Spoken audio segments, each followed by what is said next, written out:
শ্রী অরবিন্দ ভবন, শ্রী অরবিন্দের জন্মস্থান।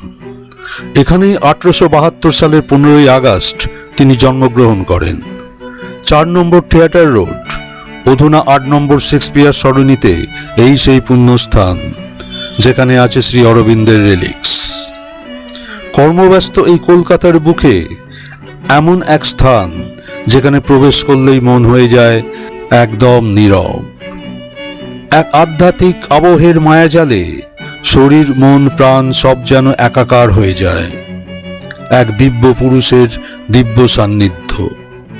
শ্রী অরবিন্দ, এই নামটিকে ডিফাইন করার ক্ষমতা আমার নেই।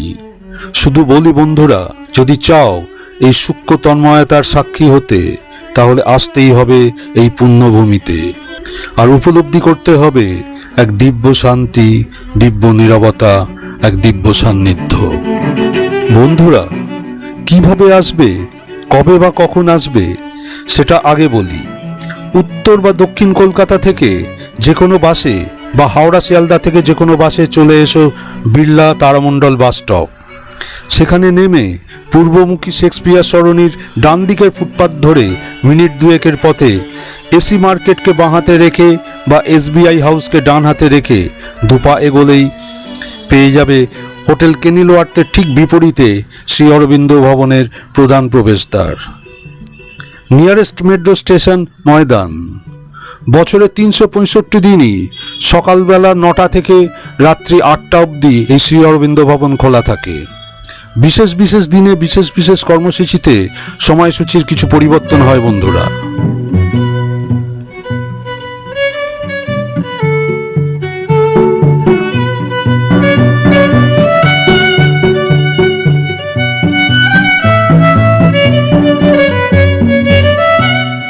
তাহলে বন্ধুরা, এই শ্রী অরবিন্দ ভবন দর্শন আর সাথে ভারতের 80তম স্বাধীনতা দিবসের প্রাককালে যদি সেই মহামানব তার জন্মদিনেই আমরা পরাধীনতার শৃঙ্খলের বাঁধন থেকে মুক্ত হয়েছিলাম, তো চলে এসো এই শুভ দিন, শুভ মুহূর্ত, চলো একসাথে উদযাপন করি।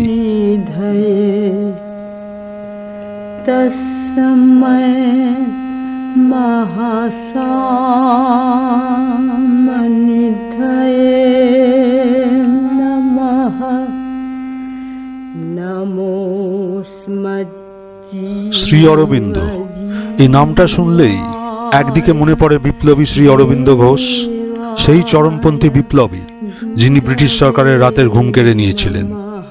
অনুশীলন সমিতি, আলিপুর বোমা মামলা থেকে আলিপুর জেলের সেই অন্ধকুঠুরিতে তার শ্রীকৃষ্ণ দর্শন। ভার্সেটাইল তার জীবন। শৈশবে খোদ ইংল্যান্ডে তার পড়াশোনা, ICS-এ 11তম স্থান প্রাপ্তি, অথচ ফিরে এলেন এই ভারতবর্ষে। দেশে ফিরে মাতৃস্বরূপ দেশমাতৃকাকে পরাধীনতার শৃঙ্খল মোচনে তার সশস্ত্র বিপ্লবে যোগ দেন। তার তীক্ষ্ণ ও অগ্নিদীপ্ত লেখনী ব্রিটিশ সরকারের কাছে তাকে করে তুলল সবথেকে বিপজ্জনক মানুষ।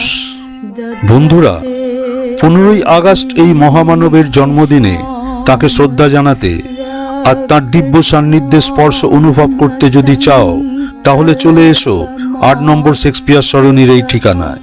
সকাল থেকে নানা অনুষ্ঠান ধারাবাহিকভাবে চলে। সন্ধ্যায় বিশেষ সান্ধ্য সভা তথা সাংস্কৃতিক অনুষ্ঠান থেকে সন্ধ্যা 7:30টায় সমবেত ধ্যানে যোগ দেওয়ার বিশেষ অভিজ্ঞতা সঞ্চয়ের যদি সদিচ্ছা জাগে, চলে এসো। শ্রী অরবিন্দের অনুরাগী থেকে সাধারণ মানুষ, জাতি ধর্ম নির্বিশেষে সবাই স্বাগত। প্রবেশ করে দুপা এগোলেই পাবে শ্রী অরবিন্দের রেলিক্স। সবুজ প্রকৃতি আর শান্ত পরিবেশে শুধু নিজের হৃদয়কে একটু উন্মুক্ত করো আর পরশ পাও সেই দিব্য সান্নিধ্যের। এখানেই দর্শন পাবে এক ব্রোঞ্জ নির্মিত মর্মর মূর্তির, যার সামনে দাঁড়ালে শ্রদ্ধায় তোমার মাথা এমনিই নত হয়ে যাবে।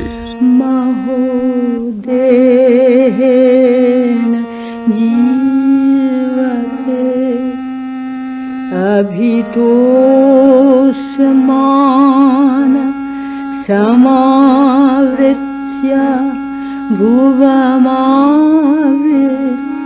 पश्यते आदिवस्यं पदो ज्योतिरद्। এবার জেনে নাও এই শ্রী অরবিন্দ ভবন সম্পর্কে এখানকার অন্যতম ট্রাস্টি সদস্যের মুখে দু চার কথা। এর এর একটি ইতিহাস আছে, সেই ইতিহাসটা আমাদের একটু জেনে রাখা ভালো। সেটা হচ্ছে যে এই বাড়িটি কিন্তু সাধারণভাবে কি হয়, স্বামী বিবেকানন্দের বাড়ি বা রবীন্দ্রনাথের বাড়ি যে সমস্ত জন্মস্থান হিসেবে চিহ্নিত হয়ে আছে সেগুলো তাদের পারিবারিক, কিন্তু শ্রী অরবিন্দ ভবন তাদের পারিবারিক বাড়ি ছিল না।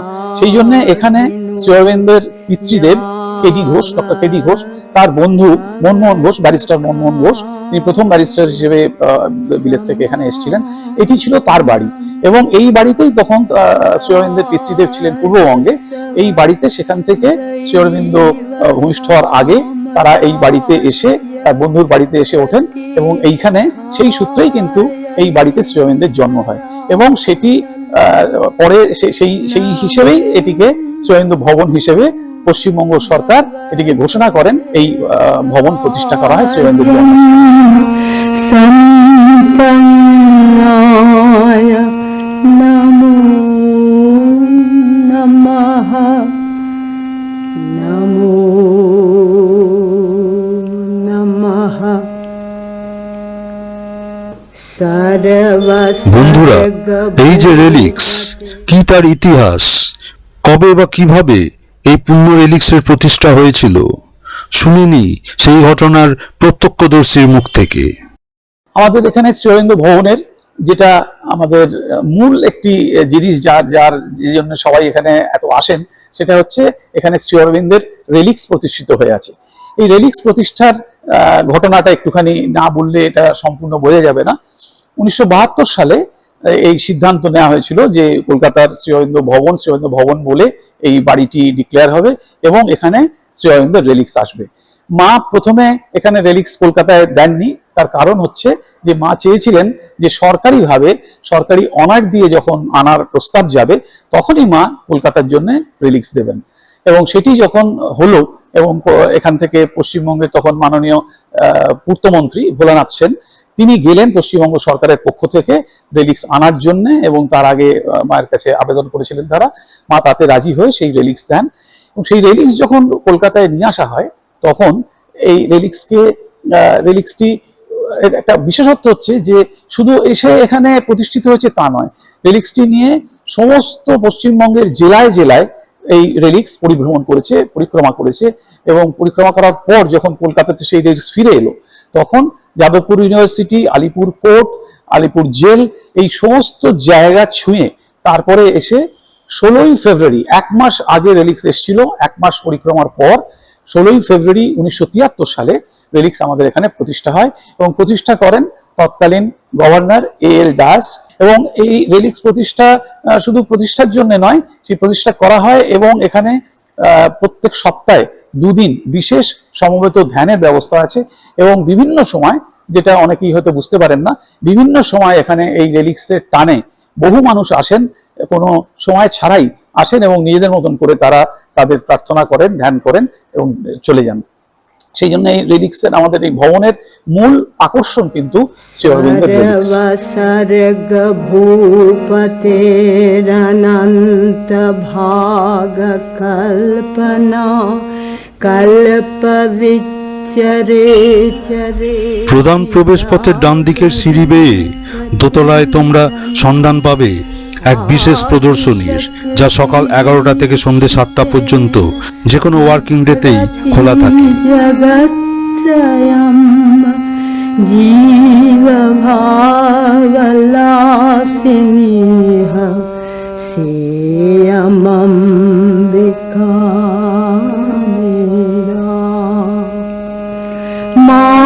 শ্রী অরবিন্দ ভবনে যে 4টি বিশেষ দিন পালন করা হয় তার মধ্যে একটি এই শ্রী অরবিন্দের জন্মদিন 15ই আগস্ট।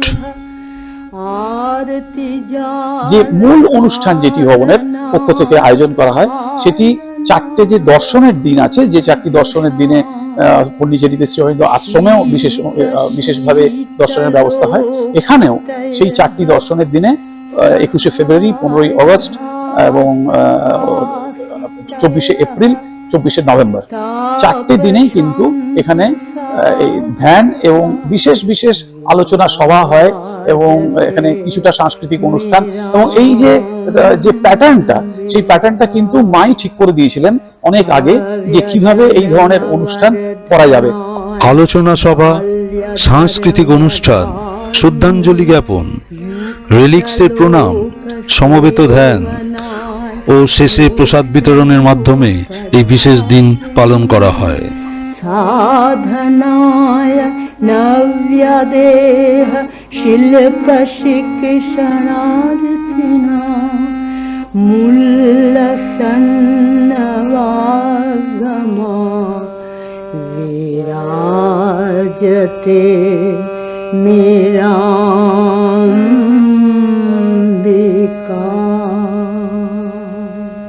এছাড়া ভবনের অন্দরে তোমরা দেখা পাবে শ্রী অরবিন্দ ও আশ্রম জননী মায়ের বিভিন্ন প্রতিকৃতির, যার সামনে তোমার মন এক অজানা তন্ময়তায় যেন এক নতুন জগতে পাড়ি দেবে।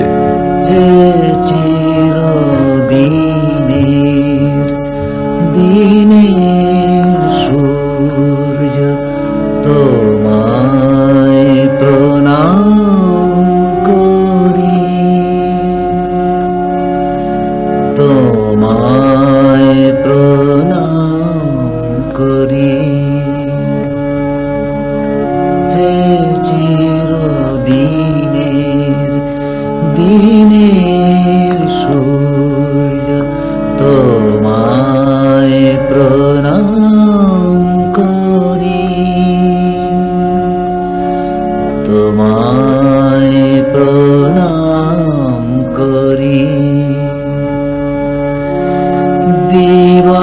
দিবাবল্লভ ময় মাধুর্য তোমায় প্রণাম। এছাড়াও তোমরা এখানে সন্ধান পাবে দুষ্প্রাপ্য সম্ভারে সজ্জিত এক লাইব্রেরির। যদি ইচ্ছে করো তুমিও এখানকার সদস্য হতে পারো।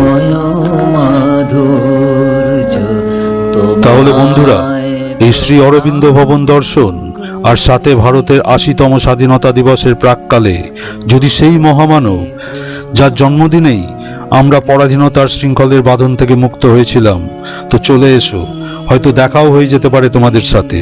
এই শুভ দিন, শুভ মুহূর্ত চলো একসাথে উদযাপন করি। আজ এখানেই ইতি। খুব তাড়াতাড়ি দেখা হবে কোনো নতুন জানা অজানা জায়গার সুলুক সন্ধান নিয়ে। ভালো লাগলে সাবস্ক্রাইব, শেয়ার আর লাইক দিতে ভুলো না কিন্তু বন্ধুরা। আর বেল নোটিফিকেশনটা পুশ করে দিও যাতে ভবিষ্যতে আপলোডেড ভিডিওর নোটিফিকেশন খুব সহজেই তোমাদের কাছে পৌঁছে যায়। খুব ভালো থেকো, সুস্থ থেকো আর আনন্দে থেকো। ওম শ্রী অরবিন্দ শরণম, ওম শ্রী মীরায় শরণম।